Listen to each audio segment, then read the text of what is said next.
तो सारे विशिष्ट अतिथि वो बस पहुंच चुके हैं। अभी आप देख रहे हैं सारी जो दर्शक दीर्घा है वो भरी हुई है। थोड़ी देर में आपको प्रधानमंत्री दिखाई देंगे। सबसे पहले वो नेशनल वॉर मेमोरियल जाएंगे। और अभी हम मेहमानों से बात कर रहे थे तो ये सिलसिला अनवरत चला आ रहा है जब से भारत गणतंत्र बना है, इस परेड का सिलसिला। और ये कोविड के समय में भी ये परेड आपको याद है कि चलती रही हर साल वर्ष 2021 हो 22 हो तो भी ये परेड जो है हमेशा हुई प्रोटोकॉल्स का पालन करते हुए। और जो दो खास मेहमान आज आ रहे हैं उनका जिक्र बार बार करना इसलिए महत्वपूर्ण है क्योंकि भारत और यूरोपियन यूनियन एक बहुत बड़ी उपलब्धि हासिल करने जा रहा है। कल जो है इसकी घोषणा औपचारिक तौर पर की जा सकती है कि ये ट्रेड वार्ता जो है फ्री ट्रेड एग्रीमेंट उसकी वार्ताएं पूरी हो जाएंगी। President of the European council Antonio Costa और president of European commission Ursula von der Leyen, ये दो मुख्य अतिथि इस बार के 26 जनवरी की परेड के हैं। और आप देख रहे हैं इस वक्त चमचमाता हुआ कर्तव्य पथ सामने आपको इंडिया गेट वो नजर आ रहा है। और इंडिया गेट पर भी अमर जवान ज्योति जो है हमेशा प्रज्वलित रहती है और अब राष्ट्रीय समर स्मारक भी है। अब वहां जाकर के प्रधानमंत्री जो है वो श्रद्धांजलि दिया करते हैं। तो थोड़ी देर में जो है ये आपको प्रधानमंत्री की काफिले की तस्वीरें जो हैं वो दिखाई दे सकती हैं। और उसके बाद फिर जब राष्ट्रपति भवन से निकलती हैं तो उनके साथ होता है उनके बॉडीगार्ड्स का दस्ता, वो उसकी भी हर बार जो है बड़ी चर्चा होती है। और ये बॉडीगार्ड का जो दस्ता है सौरभ जी, ये बहुत 250 साल जो है इसका इतिहास पुराना है।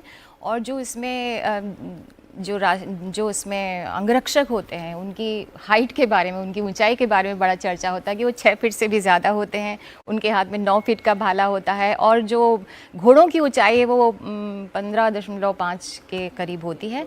तो इस तरह से इसका एक बहुत महत्व है अंगरक्षकों का और इस बटालियन का और इस टुकड़ी का। कुछ पुरानी परेडों की तस्वीर हम देख रहे हैं और ये ब्लैक एंड व्हाइट जमाने की ये तस्वीरें हैं।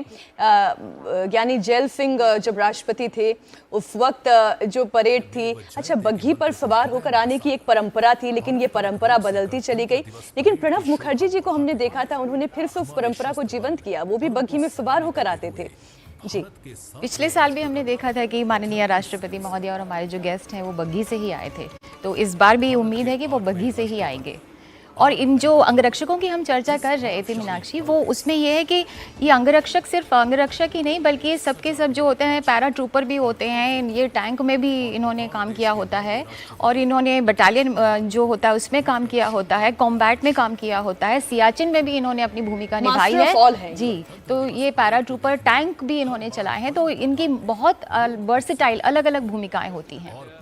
ये तस्वीरें वाकई बड़ी खास हैं। देखिए आप अलग अलग वक्त में अलग अलग काल में राष्ट्रपतियों ने कैसे जो है 26 जनवरी की परेड की सलामी ली है। सर, आपने तो बहुतों को अपनी आंखों से देखा होगा। जी बिल्कुल, बहुतों को देखा है। और अभी जब आपने बग्घी की बात की थी, पिछले 3-4 साल से फिर से बग्घी में अब राष्ट्रपति महोदय पधारते हैं और बीच में कुछ समय के लिए इसे बंद कर दिया गया था। और आज भी एक ये ऑप्शन था, किसी वजह से अगर मौसम ख़राब हो, जैसे हमने देखा था फुल ड्रेस रिहर्सल में बारिश बहुत हो गई थी, तो कार या बग्घी किस में आएंगे। अगर ऐसे में बारिश हो जाती है तो फिर कार में राष्ट्रपति महोदय और हमारे जो विशिष्ट अतिथि हैं वो यहाँ पधारते। तो ये भी एक इतिहास पुराना है। और बग्घी की लेकिन बड़ी खासियतें हैं। सोने की परत चढ़ी हुई ये बग्घी है। ये बग्घी इतनी इम्पोर्टेंट क्यों है? एक तो आपने कहा और इस पर इसका ऐतिहासिक महत्व है जी। और जब शुरू से ही ये परेड का एक हिस्सा बनी तो उसके बाद आप ये कह सकते हैं कि लोगों को ये उम्मीद रहती थी कि अब राष्ट्रपति महोदय आएंगे और बग्घी में होंगे। जब हम छोटे थे हम देखने जाते थे और बाकायदा जब हम इसको राजपथ कहते थे वहाँ पहुँच जाते थे और राष्ट्रपति सबको हाथ हिलाकर उनका अभिवादन स्वीकार कर रहे होते थे। तो वो समय भी हमने देखा है।